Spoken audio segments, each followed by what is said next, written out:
दोस्तों, अगर हम कोई भी काम करते हैं तो हमें ऊर्जा की बहुत ज्यादा जरूरत होती है। आप महसूस भी किए होंगे कि जब आप बीमार होते हैं तो आपकी ऊर्जा बहुत ही कम हो जाती है और आप चाह करके भी कोई काम नहीं कर पाते हैं। आप दिन रात बिस्तर पर ही लेटे रहते हैं और आपका बिस्तर पर से उठने का मन ही नहीं करता। और अगर आपकी ऊर्जा कम है तो आप पढ़ाई भी करेंगे तो आपको बहुत ही जल्दी नींद भी आ जाएगी। आपका पढ़ने लिखने का मन बिल्कुल भी नहीं करेगा और किसी भी कार्य में भी आपका मन नहीं लगेगा। आपको बहुत ही जल्दी थकावट लग जाएगी। इसलिए शरीर में ऊर्जा का होना बहुत ज्यादा जरूरी होता है। जिस इंसान के शरीर में जितनी अच्छी ऊर्जा होती है वह उतना ही चुस्त, दुरुस्त और फुर्तीला होता है। उसका शरीर उतना ही अच्छे तरीके से काम करता है। लेकिन जिस भी व्यक्ति के अंदर ऊर्जा की कमी रहती है उसका मन बहुत ही निराश और हताश रहता है। वह चिंताओं में डूबा रहता है। उसका कोई भी काम करने का मन ही नहीं करता और उसे तमाम तरह की बीमारियां जकड़ लेती है। इसलिए शरीर में ऊर्जा का होना अति आवश्यक है। मित्रों, आज के इस वीडियो में हम ऊर्जा बढ़ाने के तरीकों के बारे में आपको बताऊंगा, जिसे जान और समझ लेने के बाद आप खुद अपने अंदर की ऊर्जा को बढ़ा सकेंगे और खुद आप तरोताजा महसूस करेंगे। आपके शरीर के अंदर फुर्ती आ जाएगी। तो मित्रों, इस वीडियो को छोड़ करके कहीं जाइएगा नहीं। मित्रों, प्राचीन समय में नर्मदा नदी के किनारे बसे एक आश्रम में रोज की तरह गुरु अपने शिष्यों को तरह तरह की विद्याएं सिखाया करते थे। कुंडलिनी योग से लेकर के ध्यान करने तक वह सारी विद्याएं अपने शिष्यों को सिखाया करते थे। उन्हीं शिष्यों में एक निर्मल नाम का एक शिष्य था जिसका व्यवहार अन्य शिष्यों से बिल्कुल अलग था। उसके शरीर में ऊर्जा रहती ही नहीं थी। वह हर समय थका थका सा रहता था। एक बार की बात है, गुरु रोज की तरह अपने शिष्यों को ज्ञान का उपदेश दे रहे थे। उपदेश के बीच में निर्मल को नींद आ गई और गुरु की नजर अचानक निर्मल पर पड़ गया। फिर गुरु को गुस्सा भी आया। गुरु डांट कर बोलते हैं कि निर्मल, तुमने रात को ठीक से सोया नहीं था क्या, जो तुम्हें अभी इसी वक्त नींद आ रही है?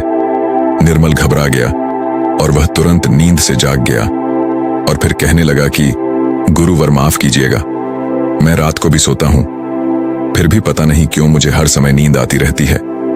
ऐसा लगता है कि शरीर में जान ही नहीं है। मैं बहुत जल्दी थक भी जाता हूं, चाह करके भी मैं कुछ कर नहीं पाता। गुरु, और मेरा पढ़ाई में भी बिल्कुल मन नहीं लगता। मैं तरह तरह के उपाय भी अपनाता हूं और फिर भी मैं सफल नहीं हो पाता। हर समय ऐसा लगता है कि हमारे शरीर की ऊर्जा को किसी ने छीन लिया है। गुरु कहते हैं कि निर्मल, तुम बिल्कुल भी घबराओ नहीं। आज तुम्हारे साथ साथ मैं सभी शिष्यों को शरीर की ऊर्जा बढ़ाने के तरीके बता रहा हूं, जिसे तुम सब ध्यान पूर्वक सुनना। गुरु कहते हैं कि शिष्यों, सिर्फ अच्छा भोजन करने से शरीर में ऊर्जा नहीं बढ़ती। शरीर में ऊर्जा बढ़ाने के कई सारे कारण होते हैं। गुरु कहते हैं कि आश्रम में जो अनाज की खेती होती है तो क्या वह सिर्फ उसमें पानी डालने से ही अच्छी फसलें तैयार हो जाती है क्या? सभी शिष्य कहते हैं कि नहीं गुरुवर, उसमें तो खाद माटी के साथ साथ तमाम चीजें डालनी पड़ती हैं, तब जाकर के फसल अच्छी तैयार होती है। गुरु कहते हैं कि अगर खेतों में पौधों को सिर्फ पानी ही डाला जाए तो क्या फसलों की पैदावार अच्छी होगी? सभी शिष्य कहते हैं कि नहीं गुरुवर, ऐसे में तो फसलें मुरझा जाएंगे। गुरु कहते हैं कि ठीक उसी प्रकार हमारे शरीर की भी हालत होती है। अगर हम सिर्फ खाना ही खाएंगे अच्छा तो भी हमारे शरीर में ऊर्जा नहीं पैदा होगी। अच्छी ऊर्जा पैदा करने के लिए कई सारे तरीके होते हैं। उनमें पहला तरीका है कम खाने की आदत डालो। सभी शिष्य गुरु की इस बात को सुनकर के आश्चर्यचकित हो जाते हैं कि गुरुवर, अगर हम लोग बहुत कम खाना खाएंगे तो फिर हमारे शरीर में ऊर्जा कहां से आएगी? गुरु कहते हैं कि यही तो आज तक तुम सब समझ ही नहीं पाए। लोग सोचते हैं कि ज्यादा खाना खाएंगे तो शरीर में ताकत बढ़ेगी। ऐसा कुछ भी नहीं होता है। आप खाना पर्याप्त मात्रा में लीजिए, बल्कि मैं तो यह कहूंगा कि जितना आपको भूख है उससे थोड़ा कम ही खाइए। इससे क्या होगा कि जो आपके शरीर की प्राण ऊर्जा है वह भोजन को जल्दी से पचा देगी और जो बाकी ऊर्जा बचेगी वह आपके शरीर की टूटी फूटी कोशिकाओं की मरम्मत करने में मदद करेगी। इससे आपके शरीर की प्राण ऊर्जा को आपके शरीर की देख रेख करने के लिए बहुत समय मिल जाएगा और आप जब खाना पर्याप्त मात्रा में लेते हैं, बहुत ज्यादा खाना नहीं खाते हैं, तो आपका शरीर हल्का रहता है। और जब आपका शरीर हल्का रहेगा, खाना बहुत अच्छे तरीके से पच जाएगा, तो बाकी लोगों की अपेक्षा आप बहुत हल्का और ऊर्जावान महसूस करेंगे। गुरु कहते हैं कि जो लोग ज्यादा खाना खाते हैं, उनके शरीर की सारी ऊर्जा सिर्फ खाने को ही पचाने में लग जाती है और कई घंटों तक तो उनका खाना पचता ही रहता है और ठीक से उनका पाचन भी नहीं हो पाता। पेट उनका भारी भारी सा रहता है। लेकिन जो व्यक्ति कम खाते हैं, उनका पाचन बहुत ही जल्दी हो जाता है और फिर बचे हुए प्राण ऊर्जा शरीर की टूटी फूटी कोशिकाओं की मरम्मत करती रहती है। ऐसे लोग बहुत ही ऊर्जावान महसूस करते हैं। तुमने अजगर को तो देखा ही होगा। अजगर खाना खाने के बाद कई घंटों तक या यूं कहें कि कई दिनों तक यूं ही अस्वस्थ पड़ा रहता है। उसके शरीर की फुर्ती ही चली जाती है। ऐसे ही हम सबके साथ होता है। अगर हम ज्यादा खाना खाएंगे तो हमारे शरीर की सारी प्राण ऊर्जा पूरे दिन रात सिर्फ उस खाने को पचाने में लगी रहेगी। लेकिन अगर हम खाना पर्याप्त मात्रा में खाते हैं या जितना हमारी भूख है उससे कम खाते हैं, तो हमारे शरीर की बची हुई प्राण ऊर्जा हमारे शरीर की टूटी फूटी कोशिकाओं की मरम्मत करने में लग जाती है। गुरु कहते हैं कि पहले तो तुम सब यह करो कि जितना तुम्हें भूख है उससे थोड़ा कम ही खाओ और आज से ही इस रहस्यमय तरीके को अपनाना शुरू कर दो। इसका असर तुम्हें 1 हफ्ते में दिखने लगेगा। गुरु कहते हैं कि दूसरी बात जो तुम सबको याद रखनी है हमेशा ऊर्जावान बने रहने के लिए, वह यह है कि पौष्टिक भोजन खाओ। गुरु कहते हैं कि अधिकतर लोग तो सिर्फ पेट भरने के लिए खाना खाते हैं। उन्हें लगता है कि उनका पेट बस भर जाए तो सब ठीक हो जाएगा, तो ऐसा बिल्कुल भी नहीं होता है। आपके शरीर को विभिन्न प्रकार के विटामिन की जरूरत होती है। अगर आपके शरीर को पर्याप्त मात्रा में विटामिन नहीं मिलेगा तो धीरे धीरे आपका शरीर कमजोर पड़ने लगेगा। मान लीजिए कि आपके शरीर में विटामिन ए की कमी रहती है तो आपको रतौंधी रोग हो सकता है। अगर आप अपने खाने में कैल्शियम की मात्रा नहीं लेते हैं तो इससे आपकी हड्डियां कमजोर हो जाएंगे और उनमें दर्द भी हो सकता है। हड्डियों को मजबूत करने के लिए सबसे अच्छा तरीका है कि आप दूध का सेवन करें और आप थोड़ा समय धूप में जरूर बिताएं। इससे क्या होगा कि विटामिन डी धूप में त्वचा के नीचे पर्याप्त मात्रा में बन जाएगी। सूर्य के प्रकाश में ही विटामिन डी का निर्माण होता है और उसका निर्माण आपकी त्वचा के नीचे होता है, जो आपके शरीर की हड्डियों को मजबूत बनाने में अति आवश्यक होता है। इससे आपकी त्वचा की चमक भी बढ़ती है और आप तंदुरुस्त भी रहेंगे। गुरु कहते हैं कि खाने में अच्छा और पौष्टिक भोजन लो और जितना ज्यादा हो सके प्राकृतिक भोजन खाओ, उससे तुम्हारा मन शांत रहेगा। गुरु कहते हैं कि शिष्य हमेशा ऊर्जावान बने रहने का तीसरा तरीका है व्यायाम करने की और ध्यान करने की आदत डालो। शिष्य कहने लगे, गुरुवर, ये तो हम प्रतिदिन करते हैं, इसमें कौन सी बड़ी बात है, ये तो सभी करते हैं तभी।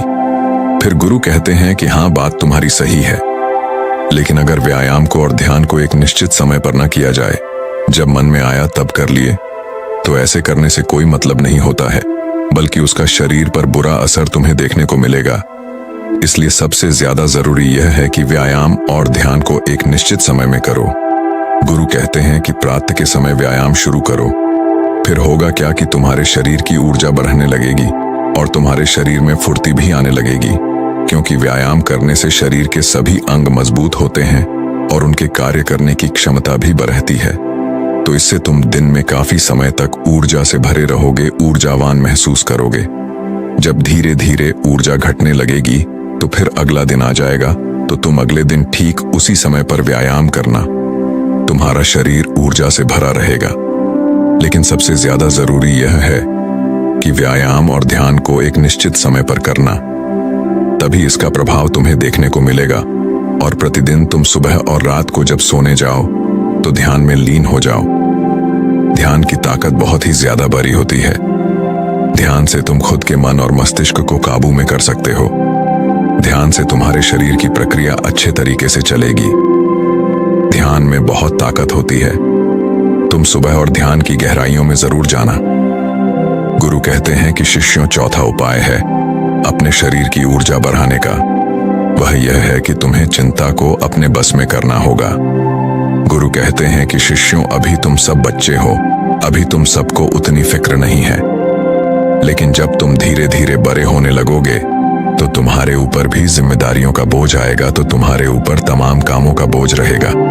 मैं ये नहीं कह रहा हूं कि तुम चिंता से हमेशा के लिए मुक्त हो सकते हो, लेकिन हाँ, अगर तुम समझकर चलो कि चिंता को कैसे रोका जाए, उसे कैसे अपने से दूर रखना है, उसे खुद पर हावी नहीं होने देना है, तो तुम बहुत ही समझदार व्यक्ति कहलाओगे। क्योंकि चिंता ही एक ऐसी बीमारी है जो तुम्हारे शरीर को हर वक्त जलाती रहती है। जो व्यक्ति जितना गहराई से और जितना अंदर से चिंता करता है, वह बहुत ही ज्यादा परेशान रहता है। उसके शरीर की ऊर्जा को चिंता खुद छीन लेती है, और जिसके जीवन में चिंता ज्यादा है वह मानसिक रूप से भी बीमार रहता है। इसलिए तुम सबको चिंता पर काबू पाना होगा। चिंता करने से न तो हमारा भविष्य बदलता है और न ही हमारा भूतकाल। चिंता सिर्फ और सिर्फ हमारे शरीर को हमसे छीन ले जाती है, हमारे सुख चैन को हमसे छीन ले जाती है। इसलिए जिस चीज को लेकर तुम्हें चिंता हो रही है, एक बार गौर से ध्यान में बैठ करके उसे देखने की कोशिश करो कि क्या वाकई में वह बात चिंता करने लायक है कि या नहीं। तब तुम पाओगे कि तुम 70 से 80% तो चिंता बेफजूल की बातों को लेकर सोच रहे हो, जिनका कि वास्तव में कोई मतलब नहीं है। जिस भी बात को तुम जितना ज्यादा पकड़ कर रखोगे, वह बात तुम्हें उतना ही ज्यादा सताएगी। इसलिए जो हो रहा है उसे होने दो, क्योंकि अगर तुम्हारा शरीर स्वस्थ रहेगा, तुम ऊर्जावान बने रहोगे, तो तुम चिंता से भी निपट लोगे। इसीलिए शिष्यों, अगर तुम्हें ऊर्जावान बने रहना है तो चिंता को अपने काबू में करना होगा, और इसके लिए आप प्रतिदिन ध्यान और व्यायाम की क्रिया जरूर शुरू करो। गुरु कहते हैं कि हमेशा ऊर्जावान बने रहने का 5वां नियम है, समय की गति के अनुसार चलो। शिष्य कहते हैं कि गुरुवर, यह बात कुछ ज्यादा समझ में नहीं आ रही है कि समय की गति के अनुसार क्या होता है। गुरु कहते हैं कि जब सुबह होती है तो चिड़िया चहचहाने लगती है, पौधों के फूल खिल जाते हैं, पत्तियां हरी भरी हो जाती हैं, वह भी सूर्य के प्रकाश में अपने भोजन का निर्माण करने लगती है, कलियां भी खिलने लगती हैं और चारों तरफ पेड़ पौधे ऊर्जा से भर जाते हैं। इसी प्रकार तुम्हारा शरीर भी होता है। अगर सूर्य निकलने से पहले तुम नहीं उठते हो बिस्तर से, तो तुम्हारे शरीर की ऊर्जा कम होने लगती है। प्रकृति के साथ खुद को तालमेल बनाकर चलो। जब सूर्य उगता है उससे पहले तुम सब अपने बिस्तर से उठ जाओ, और जब सूर्य अस्त होने लगता है तो उस समय भी तुम सब सोने चले जाओ। अगर तुम सब सही काम को सही समय पर करते हो तो तुम्हारा शरीर हमेशा ऊर्जावान बना रहेगा। जो व्यक्ति आलसी होता है, सूर्य निकलने के बाद उठता है और रात भर जागता रहता है, दिन में सोता रहता है, तो उसके शरीर की ऊर्जा छिड़ होने लगती है। क्योंकि अगर तुम प्रकृति के साथ खुद को तालमेल बनाकर नहीं चलोगे तो तुम्हारे शरीर की ऊर्जा कम होने लगेगी। इसलिए अपने सभी कार्यों को समय के अनुसार करो। जब तुम समय के अनुसार कार्य को करोगे तो तुम्हारा शरीर भी स्वस्थ रहेगा और तुम्हें कार्य करने की चिंता भी नहीं रहेगी, क्योंकि तुमने अपने कार्य को सही समय पर कर लिया। कुछ लोगों को नींद रात में इसलिए नहीं आती है क्योंकि एक तो चिंता उन्हें बहुत सताती रहती है, और दूसरी बात यह है कि वह समय के अनुसार चलते भी नहीं। इसीलिए अगर तुम्हें लंबी जिंदगी जीना है तो अपने कार्यों को समय के अनुसार करो। गुरु कहते हैं कि हमेशा ऊर्जावान बने रहने का 6ठा नियम है, खुद पर ध्यान दो। गुरु कहते हैं कि यह बहुत ही शक्तिशाली नियम है। खुद पर ध्यान देने का मतलब यह है कि तुम सब खुद से खुद को प्यार करो, खुद के लिए अच्छा सोचो। कई बार होता है कि कुछ लोग दूसरों की जिंदगी से बहुत ही ज्यादा निराश रहते हैं। अगर कोई दूसरा विकास कर रहा है तो उससे बहुत ही ज्यादा परेशान रहते हैं, उससे उनके अंदर जलन की भावना उत्पन्न होने लगती है। और जो व्यक्ति दूसरों के विकास से दुखी रहता है तो उसके अंदर जलन की भावना पैदा हो जाती है, तो धीरे धीरे उसका शरीर ऊर्जा से छिड़ होने लगता है। इसीलिए दूसरों पर ध्यान देने की बजाय खुद पर ध्यान दो, खुद को बेहतर बनाने में लग जाओ। जब तुम पूरी ऊर्जा के साथ खुद को बेहतर बनाने में लगोगे तो तुम्हारे कार्य जरूर सफल होंगे। वह व्यक्ति अपने जीवन में कभी भी सफल नहीं हो पाता जो हर समय दूसरों के बारे में सोचता रहता है, दूसरों की बुराई के बारे में सोचता रहता है, दूसरों से जलन की भावना रखता है, उस व्यक्ति की ऊर्जा कभी भी अच्छी नहीं रहती। लेकिन वहीं पर जो व्यक्ति अपने बारे में अच्छा सोचता है और दूसरों के भी बारे में अच्छा सोचता है, तो उसकी ऊर्जा हमेशा बनी रहती है। इसलिए अपनी ऊर्जा को अगर बढ़ाना है तो खुद के बारे में अच्छा सोचो और खुद से बहुत प्यार करो।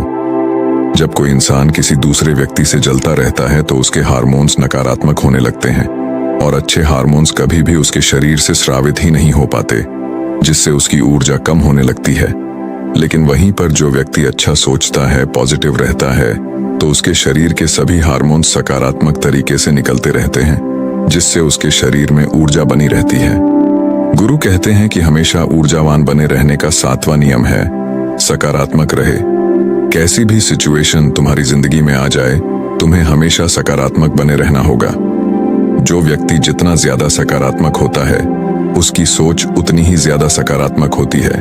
वह उतना ही अच्छे तरीके से परेशानियों से निपट सकता है। लेकिन जिसके दिमाग में हमेशा नकारात्मक बातें ही भरी रहती हैं, वह नकारात्मक बातें ही सोचता रहता है, तो उसकी ऊर्जा लगातार नीचे की तरफ बहती रहती है, जिससे उसके शरीर की ऊर्जा धीरे धीरे क्षीण होने लगती है। लेकिन जिस भी व्यक्ति के अंदर सकारात्मक भावनाएं पैदा होती हैं, सकारात्मक बातें वह सोचता है, तो उसके अंदर की ऊर्जा ऊपर की तरफ बहती है। और जब ऊर्जा ऊपर की तरफ बहती है तो वह किसी भी कार्य पर, किसी भी तत्व पर बहुत ही अच्छे तरीके से सोच पाता है। और जब वह किसी कार्य को करता है तो उसमें वह सफल जरूर होता है। इसीलिए शिष्यों, हमेशा सकारात्मक बने रहना बहुत ज्यादा जरूरी होता है। जरूरी नहीं कि हर पल आप सकारात्मक ही रहे, लेकिन अगर आपकी सोच सकारात्मक है तो आप तमाम तरह की मुश्किलों से पार पा सकते हैं, मुश्किलों को अपनी जिंदगी से हरा सकते हैं। इसलिए सकारात्मक सोच के साथ आगे बढ़ने का प्रयास जरूर करो। गुरु कहते हैं कि शिष्यों, यह 7 नियम अगर तुम सब अपना लेते हो तो तुम्हारे शरीर की ऊर्जा कभी भी कम नहीं होगी। हमेशा तुम ऊर्जावान बने रहोगे और निर्मल। तुम तो मेरी ये 7 बातें आज से ही अपनाना शुरू करो, और अभी से ही, ताकि तुम्हारे शरीर की ऊर्जा ऊपर की तरफ बढ़े और तुम सकारात्मक सोच सको। जब तुम्हारे शरीर की ऊर्जा ऊपर की तरफ बहेगी तो तुम्हें नींद भी समय पर आएगी, और हर पल तुम्हें नींद नहीं आएगी और तुम्हारा शरीर ऊर्जा से भरा रहेगा। गुरु ये 7 नियम बता करके शांत हो जाते हैं।